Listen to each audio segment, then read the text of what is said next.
let's say you're able at very low cost to create this tool, which you seem to have done, that allows people to get better at disagreeing, at being more open-minded.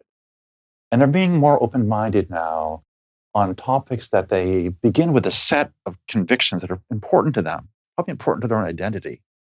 And now if they go through this process of swaying successfully, you'll be calling it successful. They report things that I've seen in some of your data. They report that I'm now more likely to see the good reasons that my opponent has for that view that I really dislike over there. Yeah. I'm more likely to be open to hearing them present a reason for that I wouldn't have wanted to look at in a serious way before. And I'm just wondering about what the value of that is. At HXA, we talk about open inquiry. We talk about the value of being this way in the world. Is there a downside? Is there something about having a conviction and not losing it that's important? Is there any kind of uprooting? Is there a danger of people being uprooted from having convictions and having beliefs of their own if they go through this process? Do you see a downside here, or is there? What's it for? I guess I have.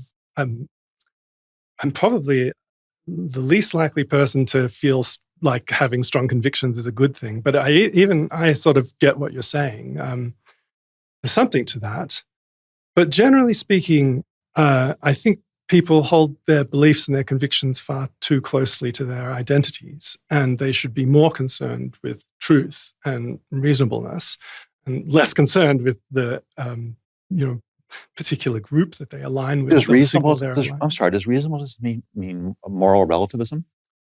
No, I actually don't really have a relativist position about reasonableness. I think there are some basic norms of rationality that we can know a priori for the philosophers just by thinking about it. I also think there are very strong empirical reasons to prize these kinds of interactions. The first thing you mentioned there was people reporting that they found that they were surprised that their partner had better reasons than they expected. Right. That's a really important step to take. I'm not even thinking about changing your mind. I just want you to see that someone could hold a different view without being motivated by stupidity or ill will. That first step, just getting people to take that, is a huge achievement. Why is it so valuable? It's the engine of human reason. There's, for anyone who's familiar with the recent psychology of heuristics and biases, think of Danny Kahneman's book, Thinking Fast and Slow. The basic picture, we have two cognitive modes of engaging with the world. One of them is fast and frugal, effort minimizing, and pretty good in a whole range of circumstances. But human beings also have the capacity to step back and to reflect and to deliberately exercise our reason, our capacity for reason. We want to try and get people doing that second thing a lot more. One of the things that makes people fall onto the, as it's called in psychology, system one, the fast and frugal effort minimizing thing, is the task being overwhelming, the task being too difficult. And that goes back to what we started off talking about, the difficulty of understanding argumentation presented in speech or prose. Look, if I make a sort of nuanced political argument to you just right now, the chances are, even though, if only you weren't John Tomasi, but a regular person, even a very smart one, will not immediately understand everything I had to say. Probably systematically will misunderstand important parts of it.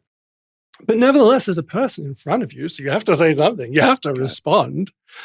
And so what you do is fall back on this fast, frugal thing. And what we want to do is try and provide scaffolding, to provide techniques that can help you to reduce the difficulty of these tasks, to reduce the difficulty of understanding the argument, of keeping track of what the hell we've said, in this 35 minutes. And by making that easier, hopefully making it easier for you to engage your deliberate reasoning, to engage your rational capacities in a deliberate and effortful way.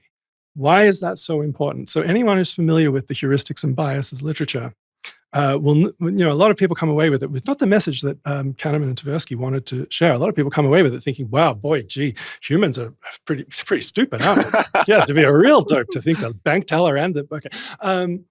But actually that isn't the message. I don't know whose quote it is, but someone said, well, If we're so dumb, how are we so smart? How is it that we can understand the things that we can, limited though they are? How is it that we can achieve extraordinary things like building these systems, like, whatever, rattled off the examples? The answer is through disagreement, through institutions that allow us to greatly amplify our rational capacities. That is a huge promise and a massive peril if it isn't used effectively.